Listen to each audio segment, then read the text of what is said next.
Welcome po. Welcome po sa ating channel, Beck and Toink. Ito, isang bagong video po ang ating ipapalabas. Video po natin, yan, pagka-troubleshoot po ng Vespa compressor. Yan, 1/4. Yan. Topic natin, singaw. Yan, singaw muna yung pag-uusapan natin dito. Paano natin malalaman yung singaw dito sa mga yan, sa copper pipe na yan. Yan, copper tube. Yan, copper pipe o copper tube. Yan, pakikita ko sa inyo kung paano mag-troubleshoot. Kung minsan ayaw mapuno ng tangke natin. Yan, ayaw mapuno ng tangke. Yan. Yun nga po, may singaw. Yan. Ngayon, pakikita ko dito kung paano yung gagawin natin para ma-detect natin kung saan yung singaw niya. Yan. Bali, ito yung pinaka air pump natin.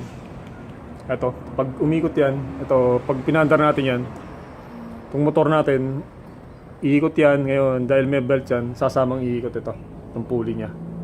Yan. Tapos may piston dito yan. Yan, may piston siya, baba, akyat dito. Tapos merong ano dyan. Ngayon, dito siya umiigop ng hangin. Iigop ng hangin dyan. Pag tinakpan nyo yun, pag tinanggal natin to, dapat iigop yung hangin dyan. Dito niya ipapasa. Papasok dyan yung hangin. Yan. Pasok po dyan yung hangin. Tapos meron siyang one-way valve dito. Yan. Yung one-way valve po, pag napasok na yung hangin dun sa one-way valve, hindi na pwedeng bumalik dito. Yan, kung minsan may ball bearing yung one-way valve, kung minsan merong displate yan. Automatic siya nagsasara. Yan, pag pumasok na yung hangin, sasara. Ngayon, hindi na makakabalik dito yung hangin niya. Yan, yun po yung one-way valve na tinatawag. Tapos ito naman ito yung pinaka-emergency natin, switch natin. May tawag dito yung titignan natin dito. Ginawa din ako na dito para makumpleto yung tutorial natin. Ito, ginawa na natin, pina-xerox natin. Ito, yung tawag po dito ay safety valve. Yan, safety valve. Meron siyang parang hinihila. Ito, yung safety valve na yan, ang ginagawa po niyan ay pag sobrang puno na ng tangke natin. Yan. Kailangan po kasi nating pag-usapan yung mga ganito. Yan, ito yun. Pag sobrang puno na nung tangke natin, kusa pong mag-o-open yan. Ito. Kusa mag-o-open yan, maglalabas ng hangin. Para hindi sumabog yung tangke natin. Yan, yung bakal na yan. Yan. Kasi nandyan po yung hangin. Yan. Kaya ito, importante to. Huwag yung tatanggalin yung ganito. Yan. Para hindi po sumabog yung tangke natin. Kasi dyan magdidepende yung natin. Yan. Ayan siya. Ginawan natin siya ng Xerox. Ito. At syempre, nag-research din tayo. Yan. Yan. The only function of the safety valve. Yan. Nakasulat dyan. Is to blow off the compressed air in the air oil separation tank when the pressure in the air oil separation tank exceeds the set pressure of the safety valve and thereby prevents the tank from cracking under high pressure. Yan po. Yan po yung ginagawa nito. Pag sobra na yung hangin yan, magre-release to, mag-open siya. At yun, pag nakuha na yung tamang hangin ay magsasarado ulit siya. Yan, yan po yung trabaho niya. At ito rin, meron din tayo dito na ang tawag nun, pressure switch. Yan, ito yung pressure switch natin. Tapos ito naman yung pinaka pressure gauge natin. Yan po, balik po tayo dun sa topic natin. Yun nga po, yung sa singaw muna tayo ngayon. Sa ibang topic, pag-usapan natin kung paano yung wiring diagram sa next topic natin. Tapos paano mag-troubleshoot kung bakit ayaw umandar ng compressor natin. Ayaw umandar. Siyempre, magte-test muna tayo dito sa saksakan. Mauna ka dyan. Yan, sa next video po natin yan. Bibitinin ko muna kayo. Kasi hindi natin mabubuo ito sa 20 minutes lang. Dahil maraming topic itong ano na to, air compressor na to. Yeah, tapos meron silang tinatawag na dalawang capacitor, yung running capacitor at starting capacitor. At nga, ayun nga po yung rewind na rin ito. Tetest natin kung grounded siya o may sunog yan. Pakikita rin natin yan sa mga next video natin. Tapos ito yung marami pong nagtatanong sa akin, meron na nagtanong pala yan. Ayaw kumarga yung tangke niya. Yun, magandang topic din. Yan, next video natin itatopic din natin yan. Pag-uusapan po natin yan. Yan. Balik na tayo sa ating topic mga bossing. Ito, testing tayo kung may singaw yung ano natin, compressor natin. Ito, sasaksak natin. Saksak na natin siya. Yan, tapos tatanggalin ko muna pala para may paliwanag ko muna ito. Tatabi muna natin yung mga ano natin, Xerox. Ito po, sa pag-check po pala ng may singaw.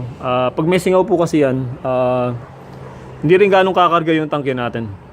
Yan. Pag may singaw dito, yan. Yan, masyado mababa. Pag may singaw dyan, yan, gumagamit sila ng Teflon tape. Babaklasin mo yan. Ito, ikot lang to. Counterclockwise para tulusin. Yan, para matanggal natin. Counterclockwise. Clockwise para sa igpit. Gamit ka ng sinulid. Sinulid at Teflon tape. Dito rin, ganun din. Sa ilalim. At dito rin. Basta yung merong may thread. Nilalagyan ng Teflon tape yan. At yun nga, rin. Tapos po, sasabihin ko na rin dito, sa Shopee at Lazada may nabibili kayong ganito. Kung minsan 200 pesos lang, set na siya. Yan, set na siya ganito. Makikita niyo sa Shopee. Shopee at Lazada, buo na. Pero meron ding mga nagpo-post na mahal, umabot ng 300 plus. Tapos meron pang iba klase naman, hindi siya ganito. Umabot ng 800 to 900. Yun. Pero yun, huwag kayong mag-alala. Research nga natin, meron mura. Meron siya mura na ganyan, buo na siya. Set siya. Yan. Kung bibili naman kayo ng copper tube, kung meron kayo ng panggawa ng labi, pampitpit. Kasi parang may pine-press po kasi dito. Yan. Ito nabibili nyo lang ito kung per foot lang. Sa 20 pesos. Yan, kung minsan 60 pesos lang. Dapat alam nyo lang yung sukat niya. Kung 1/4 yan o basta yung size niya. Yan po. Tapos dito tayo sa kung paano natin matitrace yung singaw. Gagamit tayo ng sponge. Tapos liquid soap o di kaya sabon pwede rin. Basta mabula siya. Dapat mabula yung gagawin natin. Yan. Yan, papuso muna yung video natin kasi gawa tayo ng hindi gaano mabula to. Yan po, balik po tayo sa ating pag-aaral sa isang compressor. Ito, gaya nga po nito, Vespa compressor. Minsan marami nagtatanong kung paano mag-troubleshoot. Yan, yung mga capacitor din, kung ano yung numero nila, size nila. Yan. Ito po, dinagdagan ko lang ng sabon para medyo mabula siya. Start na tayo. Yan, sinaksak na natin. Ngayon, ito, papakita ko sa inyo kung paano mag-troubleshoot.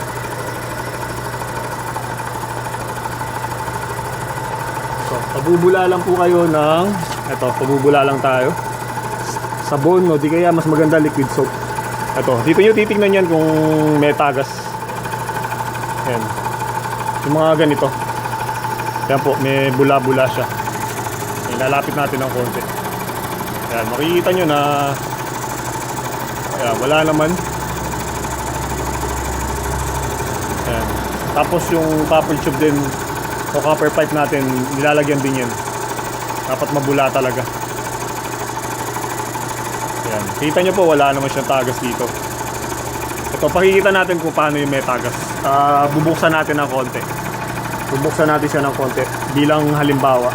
Yan, bilang halimbawa. Meron tayong 20 minutes na video. Yan, bubuksan natin siya ng konti. Ito po, gagawin ko lang 20 minutes video para hindi na tayo mag-edit. Kasi matagal po mag-render ng video sa Adobe After Effects. Yan, kaya yung mga next video po natin, panoorin nyo na lang. Ibang topic yung gagawin natin sa mga next video natin.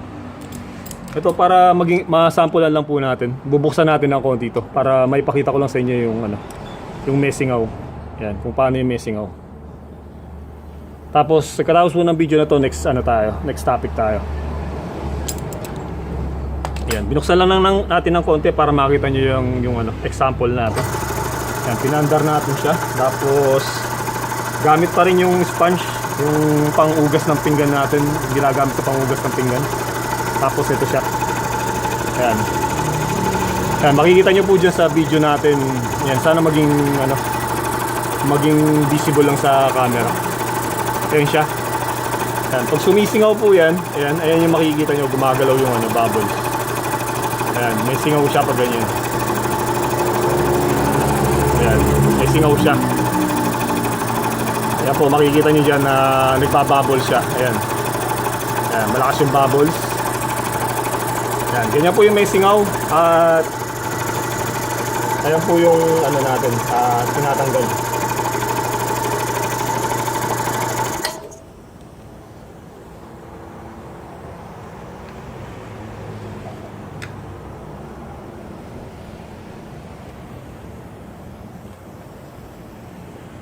Yan po, makikita nyo dyan na ayun yung tapos diretso po yung pipe na yan. Ayan po yung mga tinetest natin. Tapos pababa dito. Yan, sa ilalim. Yan, lipat tayo. Yan, makikita natin naman dito na umangat naman yung pressure natin. Yan. Tapos yan, may hangin na siya. Yan, may hangin na siya. Tapos ito pa rin yung gagamitan natin ng bubbles. Yan, para matest natin kung may singaw siya dyan. Ganyan lang po yung pagtetest. Basta dapat mas mabula siya, mas maganda. Ayan. Ayan po. Ayun, makikita nyo doon, may singaw din siya sa ilalim. Ayan, nagbubble siya. Ayun, laki. May singaw din po sa ilalim to. Ayan, isa pa.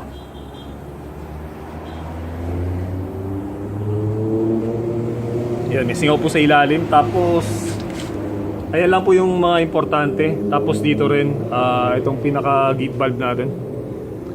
Yan, tinetest din dyan. May singaw din. Tapos dito rin sa pressure gauge, dito sa ilalim. Tinetest din dyan. Tapos isa pa po, yung pinaka ilalim ng tangke. Yung pag pinapatulo natin siya o i-drain natin sila. Yan, pag i-drain nyo siya, merong dyan, pinipihit din dyan. Yung tanggalin yung tornilyo dyan para mapatulo natin. Yan, tetest din po ng bula pa rin yung pag-testing natin. Yan po, ayan muna po yung unang video natin, yung pagtetest. Ito pa po pala, dito rin. Ito yung pipe. Ito pa yung isang pipe pala. Muntik na natin nakalimutan. Ito yung pipe na to, tinetest din yan. Yan, kung may bula pa rin. Kung may sumisingaw pa rin yan. Yan. Yan. Tapos itong safety valve natin. Tapos yung ilalim nga ng pressure gauge. Yan. Tinetest natin gamit yung bula pa rin. Tapos itong copper tube na to, susundan pa rin yan. Papunta naman dito sa pressure switch. Ito. Tetest pa rin dyan yan. May singaw pa rin. Yan. Yan po, wala naman singaw dito. Okay naman siya. Kaya dito rin okay siya. Dito may konti lang sa ilalim. Yan, dito sa ilalim meron siyang konti. Yan, mas maganda sana kung mabula. Yan, kanina nagbubble siya pero ngayon hindi na naman. Yan. Yan, pero dito ito po. Kikita niyo naman diyan na malakas kasi pinaano natin kanina bilang sample nga. Yan. Bumubula siya. Yan, meron siya dito. Kasi yun nga bilang sample, nilusen natin ng konti. Yan. Yan po, sana nagustuhan niyo yung video natin. First topic natin, yun nga, pagto-troubleshoot kung saan yung may singaw. Yan, kasi pag may singaw yan, pag may singaw po dito yan, matagal mapuno itong tangke natin. May singaw kasi, kung may singaw dito. Yan. Ito yung intake ng air natin dito sa may filter. Pag intake po to, ito naman yung maglalabas. Yan, out na po ng angin to. Ito yung magpupush ng angin papunta dito. Papasok sa ating tangke. Yan. Tapos meron nga pong ano dyan, yung pinaka one-way valve. Ibig sabihin, one-way valve, isang direction lang po yung pagpasok ng hangin. Pagpabalik na, paangat na, hindi na babalik yung hangin dito. Kaya tinawag nilang one-way valve. Ito po yan. Yan. Tapos may iba't ibang klase ng one-way valve. Merong parang bola. At meron din disc na nag-automatic, ano po yan, nagsasarado siya. Para hindi nga po bumalik yung pressure dito. Yan. Ayun po yung trabaho ng one-way valve. Kaya dapat, huwag yung tatanggalin yung one-way valve kasi importante po yan. Hindi mapupuno yan pag rekta lang to. Ito, itong copper tube na to. Pag rekta yan, walang one-way valve dyan, hindi po mapupuno itong tangke natin. Yan. Yan po, channel name po natin, Beck and Toink. Next video po, bisitahin nyo na lang po yung channel natin, Beck and Toink, about iba pang topic about dito sa compressor. Yan, ginawa ko talagang malilito para hindi na ako mag-render o hindi ko na-edit sa Adobe After Effects. Yan po, subscribe po at like kung nagustuhan lang ang video natin at marami pong salamat. Kung may katanungan po kayo about compressor, rewind o anuman, kung kaya natin sagutin, sasagutin po natin yan. Yan, meron naman tayo konting alam. Pero hindi ko naman sinasabing alam na natin lahat, pero napapag-aralan po ang lahat ng bagay. Yan, meron din tayong compressor meron din tayong motor na malaki. Yan. Kung tatanong kayo ng wiring installation yan, alam natin yan. At yung three-way, three-piece motor, yan, single-piece motor, at yung three-piece motor. Yung mga naglalamber dyan, yan, pwede natin gawan ng diagram kung magtatanong kayo ng diagram kung paano nilalagay yung malaking capacitor. Yan po. Maraming salamat, Beck and Toink. Yan po.